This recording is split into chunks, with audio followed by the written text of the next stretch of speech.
Tak ahojte, prajem vám krásny deň.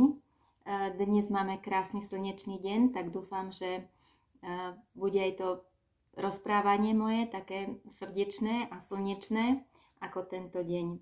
Takže zase vám rozprávam o snoch, ktoré sa snívajú mne, ale väčšinou sme v prepojení, každý s každým, takže ako keď máme nejaké neuróny alebo synapsie, keď sú poprepájané, tak my sme takisto v prepojení. Aj keď si myslíme, že nie, ale sme.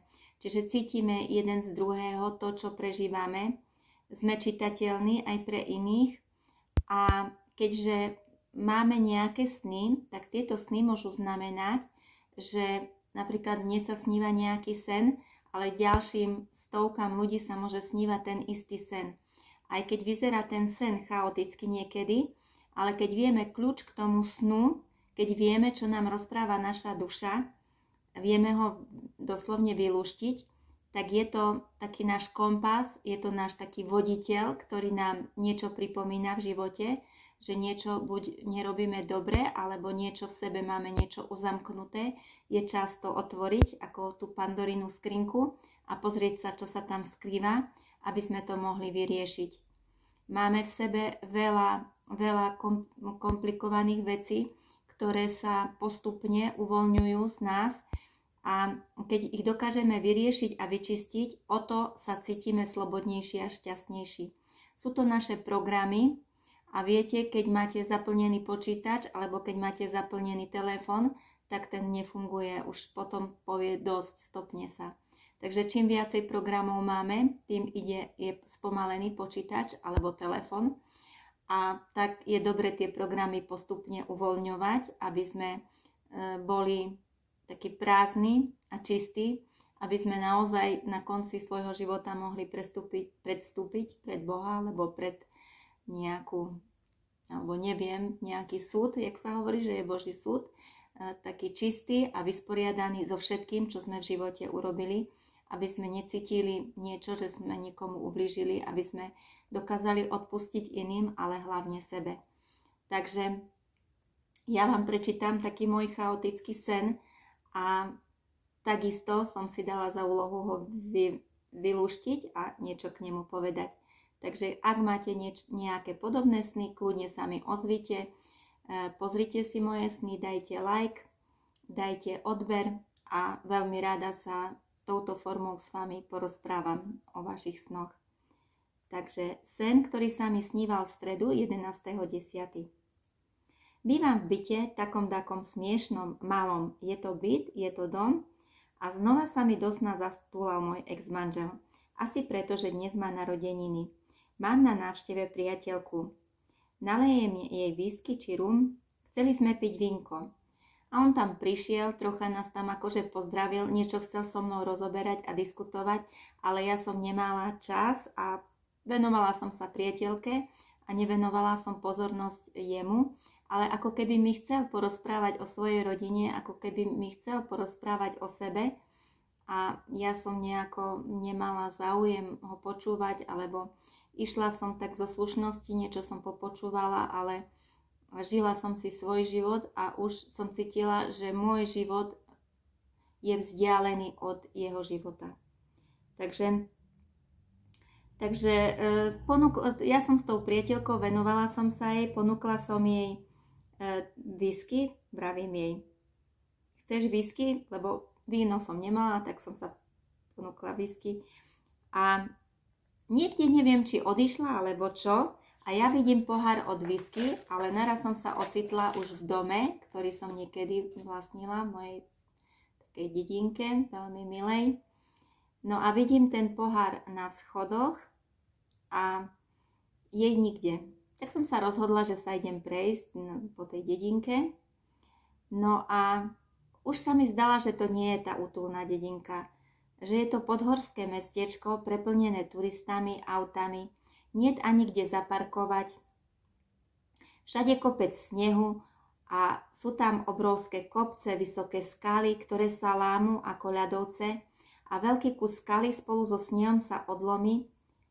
No tak veľmi tam chcem ísť, no neviem, že teraz to nie je, no viem, že teraz to nie je bezpečné. Ešte pod skalou je taká presklená jaskyňa. Niečo ako obchodík v skalách. Ešte keď som si uvedomovala, že na ktorom mieste bol ten taký kopec a že tam bolo tých aut, kopec zaparkovaných, tak to bolo na mieste, kde je momentálne autobusová zastávka. Tak som si zase uvedomila, že niečo tam s autobusmi, že niečo súvisí a tých aut bolo ešte veľa, hej. Takže keď pozeráte moje sny, tak viete, čo znamenajú dopravné prostriedky a keď neviete, tak si to kľudne si moje predchádzajúce sny pozrite. No a dom, byt, to viete takisto, že to je naša osobnosť. No a keďže som mala pocit z toho bytu, že je smiešný, tak som si uvedomila, že je mi zo samej seba smiešne. No pravda, niekedy sa doobliekam, nestíham, niekedy mám pocit, že môj život je jeden veľký chaos. Tiež zvyknete mávať tieto pocity? No a na to sú naše sny, aby nám pomohli v živote. Sú, ako som hovorila na začiatku, že je to náš kompas, že niekedy aj keď ten kompárs, keď máme vo filmoch, tak hraje určitú rolu a takisto sny nám hrajú určitú rolu.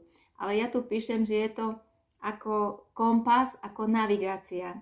Čiže ako tajnička, ktorú vyluštíme a nájdeme odpoveď na otázku, ktorú sme si niekedy položili. Buď niekedy dávno, alebo teraz a nevieme odpoveď a potom sa tým nezaoberáme, ideme ďalej, ale taká tajomnosť ostáva. No a pýtame sa, prečo som tu, na čo a pre koho žijem, kto som. To sú také najčastejšie otázky, ale sú aj pre nás niekedy najťažšie alebo najnáročnejšie. Niekedy prejdú roky, aby sme našli sami seba, aby sme našli, prečo sme tu a čo v živote máme dokázať a čo v živote, akým smerom máme ísť. No a pýtam sa, ex-manžel, prečo mi prišiel do sna? Niečo mi vyčítal, karhal ma, či bol veľmi zmierlivý. Už ani neviem, no keď sa zvítate s niekým, kto vám je, či bol blízky, okrem toho, že ako muž môže znamenať ego alebo Boha, môže to byť aj duša, ktorá vás prišla navštíviť vo sne, lebo sa cíti osamotená a vy ste jej život výrazne ovplyvnili. Čiže nie len ako keď rozprávam, že vás navštíví muž, že vás navštíví Boh, že vás navštíví človek, alebo možno keď nemáte dobrý vzťah s tým človekom, tak to je naše ego, že naše ego stále vystrkuje rožky a chce sa nám pliesť do života. Ale môže to byť aj naozaj tá duša, že niečo potrebuje s vami doriešiť, možno sa cíti vinná, alebo niečo sa tam deje. No. Dnes som tak, to plynie zo mňa tak ťažšie, ako keby som bola nejako zakoktaná, lebo dejú sa mi teraz v živote zvláštne veci, tak možno, že to ovplyvňuje trocha aj mňa, aj môj prejav. Takže sa ospravedlňujem. No a tak to je, ak sa vám sníva s človekom, ktorý žije, ale ak sa vám sníva s niekým, kto už umrel, tak to je on, kto vás prišiel podporiť, kto vás prišiel podržať v ťažkých pre vás zložitých časoch. Duše našich najbližších príbuzných sú v úplne iných dimenziách, ale keď cítia, že sme v problémoch, tak vtedy prídu k nám na pomoc a už len tým, že sa objavia v našom sne, tak sa pohne hora, kúsok sa z nej odlomí, naše zatvrdnuté srdce povolí, aby sme sa v ňom mohla obnoviť láska, aby sme mali v srdci plameň. Ja som si to písala asi 2 alebo 3 dní dozadu, takže teraz už som aj zabudla, čo som napísala, tak prepáčte, že tak trocha hapkam a vraciam sa k veciam, ktoré už som, ako cítim, že sú spracované, ale ktoré som zažila na vlastných skúsenostiach a na vlastných zážitkoch, vám niečo rozprávam, to, čo mnou prešlo a to, čím som si istá.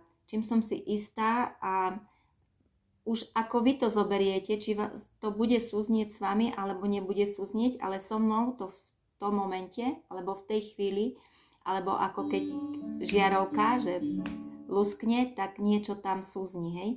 Tak ako keď sa zapne žiarovka, alebo keď luskneme, alebo aha, prišiel som na to heureka, alebo tak, aby som dokončovala vety, lebo niekedy niečo začnem a nedokončím a vyzerá to potom tak neucelene. Takže aby sme mali v srdci plameň, ktorý môžeme posúvať ďalej, ktorý sa môže rozhorieť aj v srdciach iných, a to je pochopenie, empatia a hlavne láska. Preplnená dedina, to sú zážitky, emócie, ktoré súvisia aj s horami, plnými snehu. Zamrznuté city a empatia, ako by som si zakázala niekoho milovať, lebo znova budem trpieť, či mi niekto ublíži. No cítim, že čím viac sa bránim citom, tým skôr sa nám niečo obnoví a potom sa dostať z nejakého vzťahu, kde nie sme dostatočne zaangažovaní, je pre nás náročné. Píšem to tak všeobecne, ale viac by som si to mala písať ako v jednotnom čísle pre seba, lebo ja to tak cítim a či to už tak cítite vy, tak to už vám neviem povedať, neviem na vaše otázky. To by som musela konkrétne s vami byť, že ako sa cítite, aké máte pocity pri vzťahoch, pri láske a pri blízkych ľuďoch, alebo aj ľuďoch, ktorí sú vaši kolegovia, alebo sú vaši takí, aj dá sa povedať, aj blízki kolegovia, lebo dá sa povedať, že 1/3 zo života strávime v práci a aký vzťah nadviažeme so svojimi kolegami, tak taký vzťah máme vlastne aj sami k sebe.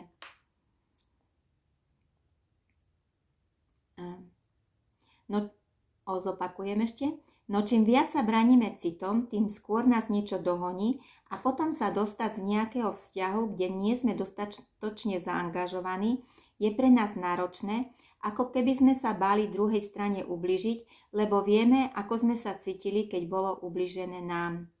Láska a vzťahy, to je práca na celý život. A v tom sne sa mi ukazuje, že opúšťam priateľstva a hľadám pocit istoty vysoko v horách, aj keď sama vidím, že ani tam nebudem v bezpečí, lebo skaly pracujú, padajú spolu so snehom a ľadom.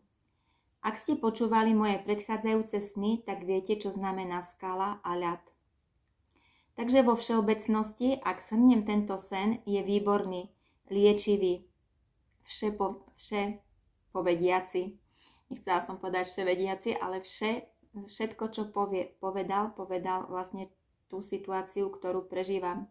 Tento sen je výborný, liečivý, ako každý sen, ktorý sa mne či vám sníva.